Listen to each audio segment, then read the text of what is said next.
मैंने सीखा है अकेला ही सफर करते रहना, हर नए जख्म को खामोशी से सहते रहना।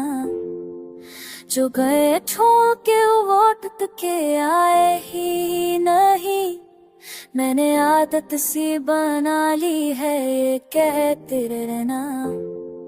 मेरे अंदर कोई टूटा हुआ बच्चा है अभी, मैंने दुनिया से आसे छुप के संभाले रखना। जिंदगी ने मुझे हर मोड़ पे आजमाया है, मैंने हर बार फकत खुद को बचाते रखना।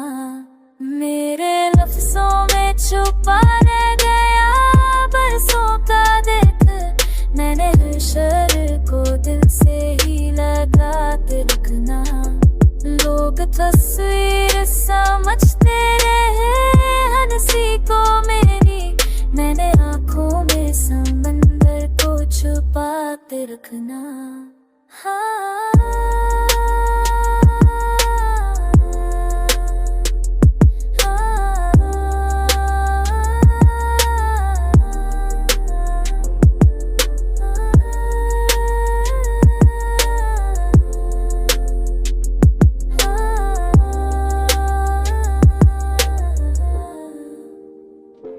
जिनके साए में कभी सांसी भी लेता था मैं इन सारे को यादों में सजाते रखना।